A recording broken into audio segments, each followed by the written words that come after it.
Good afternoon, everyone, and welcome at Pride TV Live. My name is Bram Berghouwer, and I am the chair of the Trans Pride Committee. Today, I have the honor to introduce Dr. Eliza Steinbock to you. They are assistant professor of cultural analysis at the Leiden University, and they are the writer of the award-winning book Shimmering Images, Trans Cinema, Embodiment, and the Aesthetics of Change. Today, they will be treating us on some eye candy. Eliza.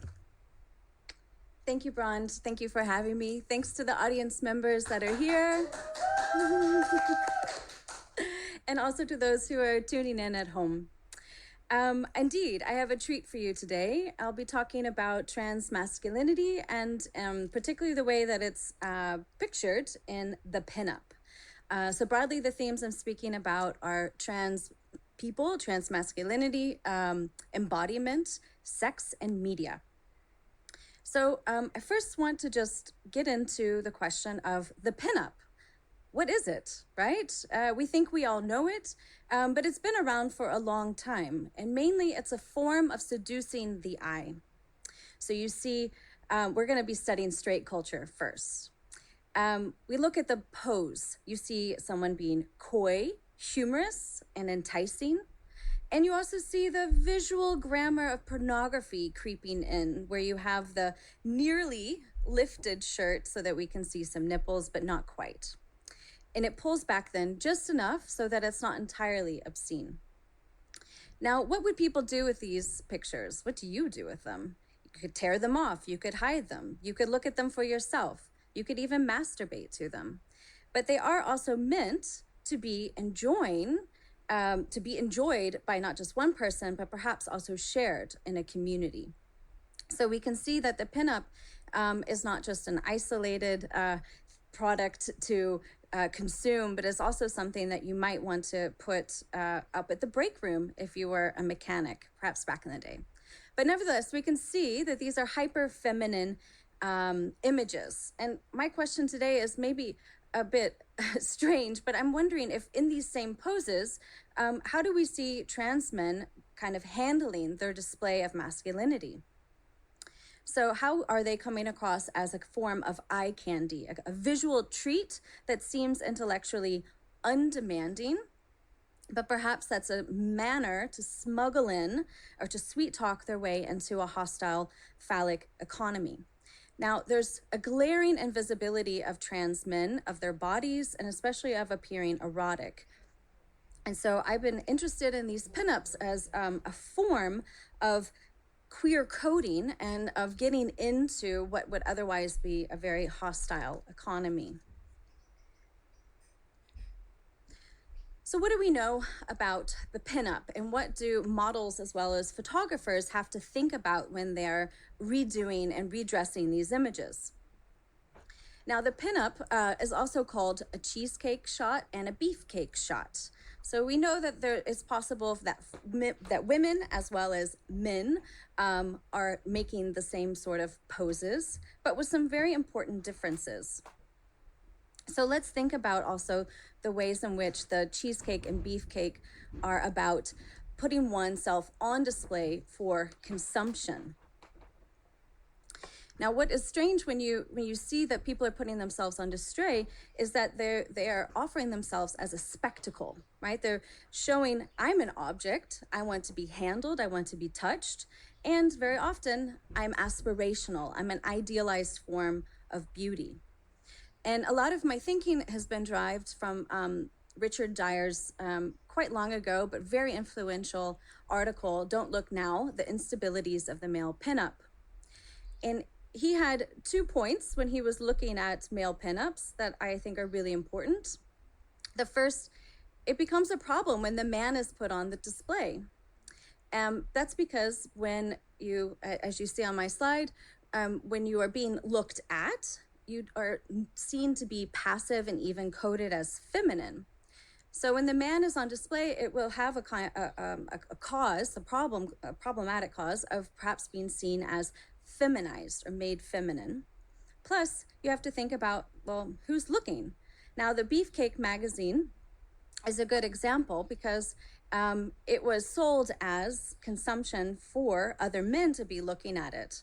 But then you have the threatening instability of it being a form of queer pleasure to look at other men.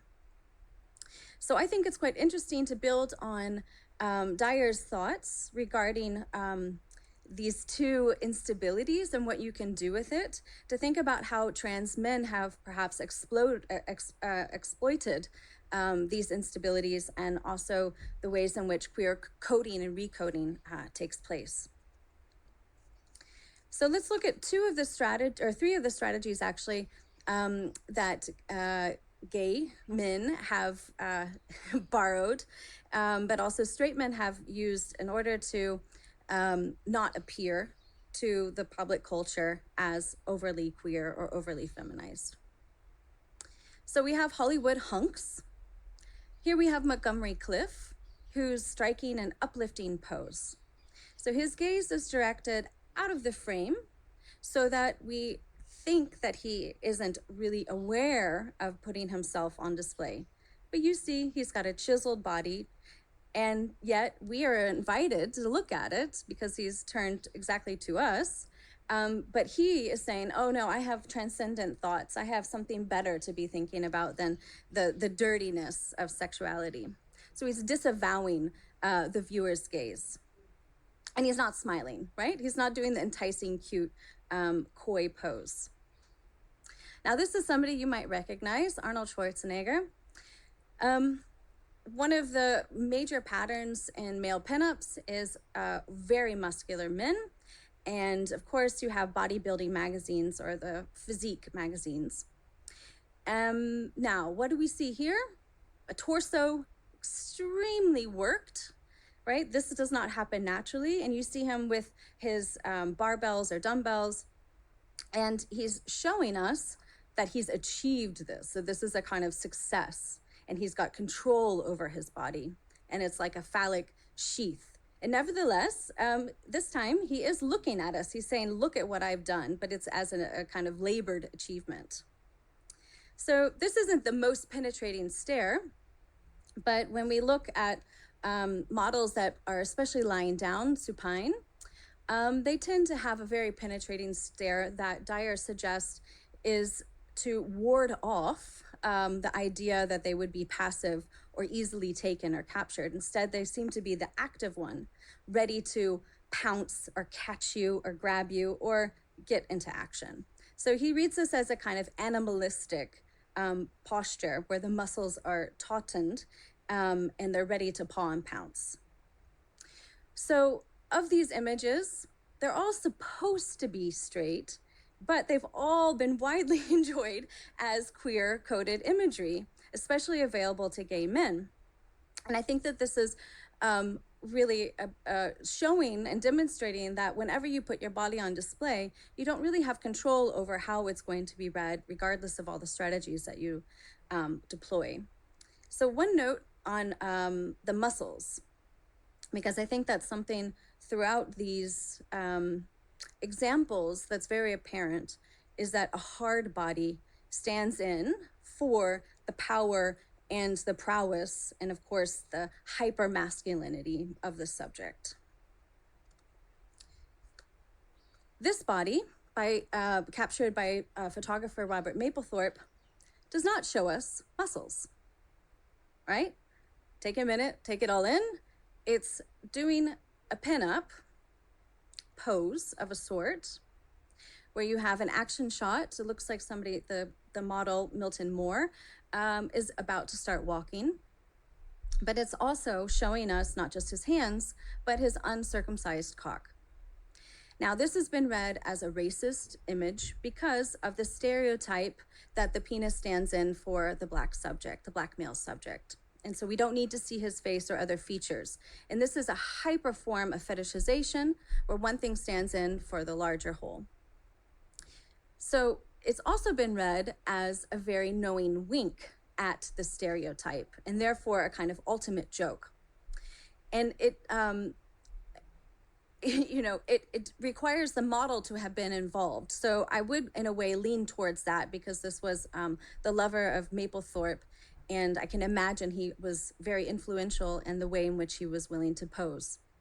So Dyer talks about the image as shifting the register of the way in which we normally see Black nude bodies, which is in the language of animalism, but particularly savagery, and to, with the suit, a very elegant suit, to being a part of the Black bourgeoisie.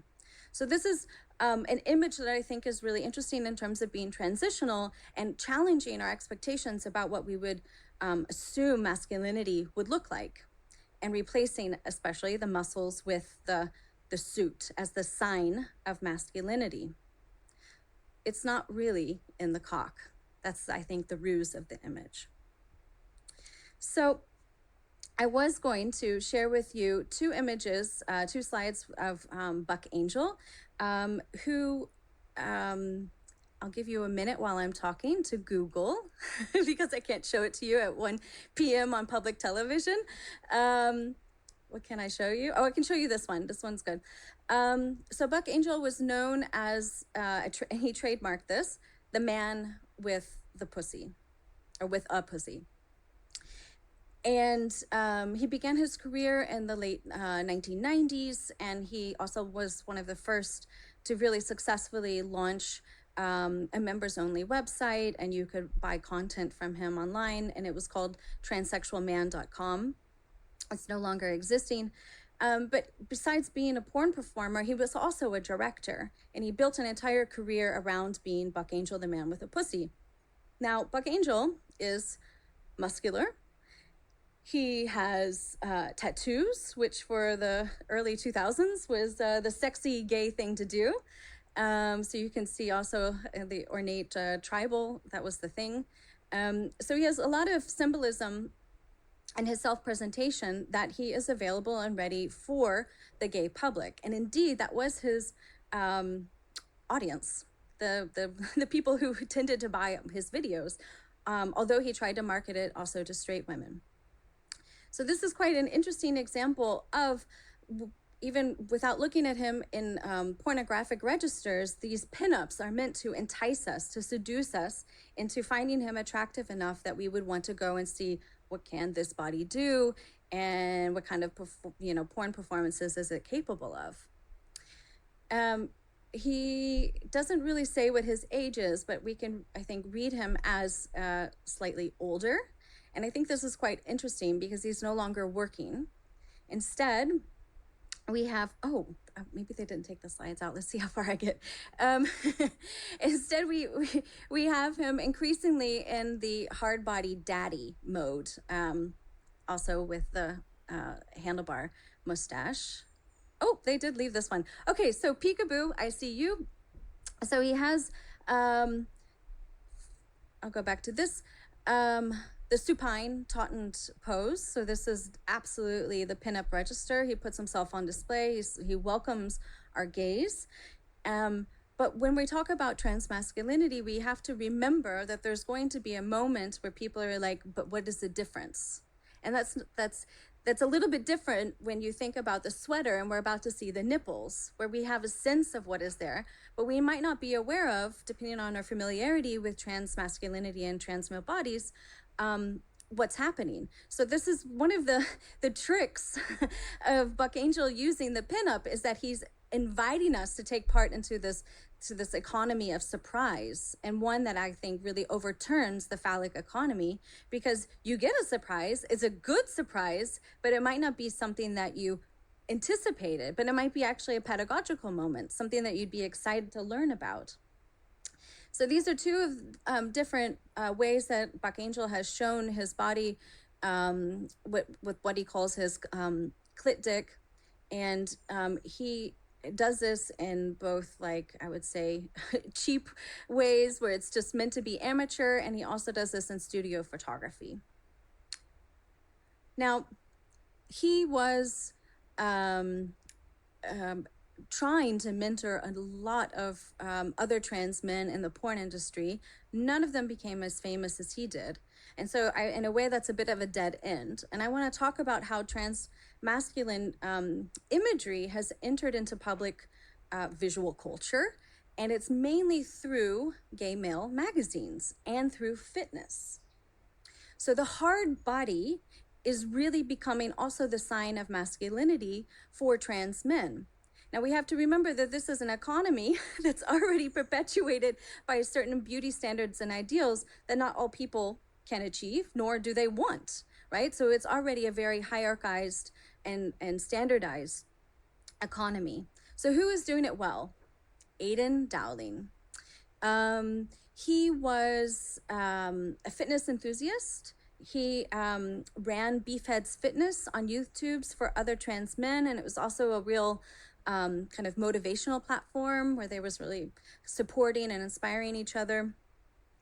But what I think is interesting about this image, and is somewhat similar to Buck Angel, is that it's a fitness magazine, so going topless makes sense. You're supposed to see the muscles, right? But he actually is also showing himself and inviting us to look for the difference. Do we see the scars? Or how can we tell that he is a trans guy? And particularly because of his chest hair, you cannot. And so that's one of the pleasures of the pinup when we look at Aidan Dowling, because we're invited to kind of go, oh, wow, what a man, right? To exclaim with the cover title that I can't tell the difference. And this is supposed to be his crowning achievement. Absolutely, I don't want to take anything away from the incredibly buff, handsome dude that is Aidan Dowling. But I want to also remind us that he's able to produce this sense of passability because he is fit, he is thin, he is white, he is young, and he is able to be invited in to become idolized within gay times. So he was running, one of the reasons he got quite famous is he was running for the Ultimate Guy cover model contest through Men's Health, and that was in 2015. And for that reason, he was invited on to Ellen and was featured in Time magazine. So he's really one of the most famous faces and also famous bodies in the US visual culture when we think about trans masculinity. There's counterculture as well. And I think it's really important to contrast the mainstream examples of pinups, and especially when you see the pinup as the cover image, because that has the double mode of enticing and getting you to buy it, right? It's also a form of consumption. So these are two covers. The first one I'm showing you is from OP, or Original Plumbing Trans Male Quarterly, and the other one is Butt. Now I'm assuming this audience will probably know Butt. It's also from here, from the Netherlands, and it's been running since the 2000s. And Original Plumbing was in many ways inspired by Butt, but also by physique and some of the other, you've seen beefcake shots that I've shown before. But it was also inspired by photographers who were doing self-documentation of their own transition, right? And the growth of selfie culture. And so it's very much a community project. Now, it was launched by Amos Mac, a photographer that's still based in California. And he had wanted to showcase his own documentary photography of other trans guys, because he felt that they were not just invisible, but when they did show up, they tended to be examples like Buck Angel and Aidan Dowling, who were really in a similar type of aesthetic. And he wanted to demonstrate that there's a diversity of bodies and a diversity of ways to be transmasculine and to experience also transitioning as a guy. But he did get together with his friend, Rocco Cayetos, a writer who not only would be on the set so that it'd be a kind of community way of putting a shoot together, but would interview the models so that their voices were present in the magazine. And it's interesting that they have been reflecting on this project. It's been 10 years and 20 issues. And people increasingly wanted to talk about more and more serious things. It was supposed to start off as a lighthearted, kind of cheeky take like Butt was. And I want to really highlight how cute it is. And I say cute when I see this because these are approachable guys. They look adorable. They look sweet. They look friendly. They look serious. They look smart. They look groomed.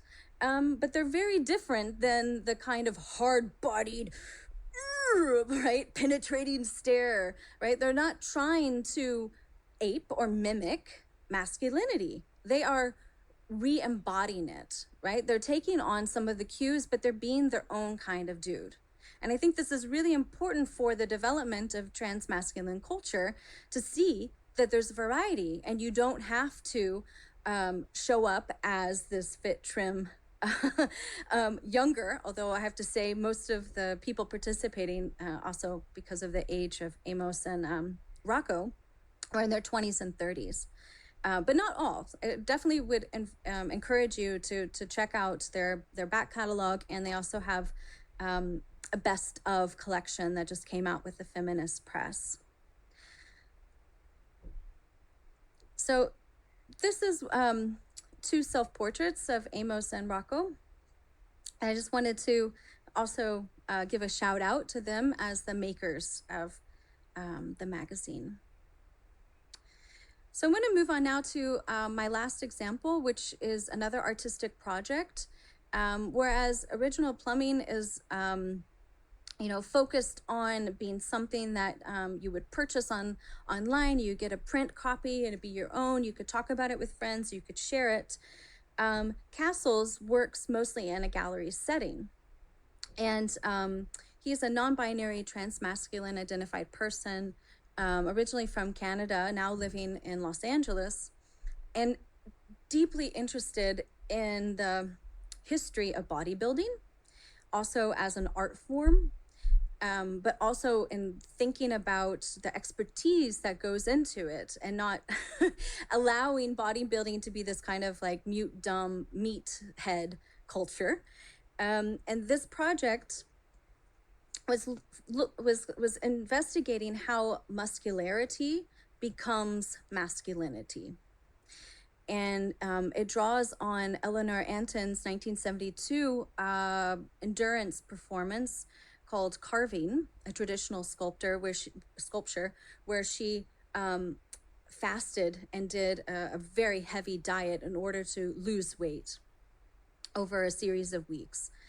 And Castles does a reinterpretation as a transmasculine person and is thinking about what would it mean for me not to go in the direction of idealized femininity, but to go in the direction of idealized masculinity, which requires that I beef up. And so this is called cuts in the register of how you get cut. And it's a larger project. I invite you to check out their website, castles.com.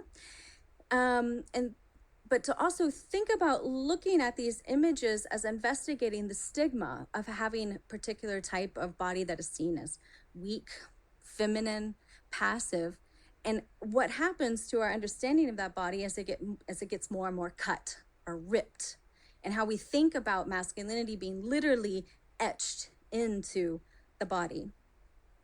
So there's also a contrast that is made when Castles is doing these really obvious pinups. This image is much more of a documentation. But the Lady Face Man Body project with photographer Robin Black is thinking about how gay male culture loves certain types of clothing, right? So we see the jock strap, we see the leather harness, we see the jean shorts, the cutoffs, and there's the posturing, we see the pose, we see the penetrating stare. Now, these images were circulated online and in various print publications that was supposed to be exclusively for gay men. And what happened? Castles published about the project on Huffington Post, and it just exploded when people found out, this is not what we thought of a cisgender gay guy. And the hate mail and the trolling just poured in. So this is also, I would say, an investigation of the misogyny and the deep-seated stigma against transmasculinity, and also of the ways in which this body is seen as smuggling in something that shouldn't be there. Namely, instead of having pecs, we see breast, right? So it's about the mixing up of the codes and the ways in which people feel tricked, right? Whereas they enjoyed this, they probably consumed it in various ways, maybe even masturbatory, maybe they even bought prints. And so I want to show you now the response that Castles made to the deluge of hateful remarks. And this is you see on the clean image. This is the advertisement, that one of them that circulated, and this is a collage version of that advertisement that is integrating some of the actions that people had suggested to Castles Online, including being burnt and being cut and having your voice taken away. So I want to point this out because even as a passable, fit, trim, white, young person, Castles also has the stigma that I would definitely say is registered in the no fats, no femmes, no Asians type of gay male culture, and is also showing us the ways in which trans masculinity is equally excluded from gay male culture. So it's called resilience because I think it's also about that there's a cost, right? There's a cost in trying to demonstrate your acceptability. And I would say that we need to think about this image also in relationship to the resilience demonstrated by original plumbing as countercultural production. So I want to really close by asking you as audience members to reflect on how you are seen, how you are able to participate in the cultural space that's considered the LGBTI and Two-Spirit community. Remember that you yourself are participating in what masculinity is, what it means, how it looks like, how it smells, how it is allowed to enter certain spaces or be excluded from. And think about, with these pinups, what is it actually that makes the man? What makes a man attractive, right? And why is it with a man of trans experience, you might not be allowed to do certain things because, right, of certain norms and standards. And so I want to invite us all to be resilient to and also resist those norms and standards. If you'd like to read more about my thoughts regarding transgender visual culture, particularly cinema, I'm gonna give you a coupon code if you buy it online. It's gonna be a 30% discount. So please write that down and share it with your friends. And I would love to hear from you. Please get in touch with me. You can, of course, Google my work email, or you can give me a shout at elizasteinbock.com. Thank you so much.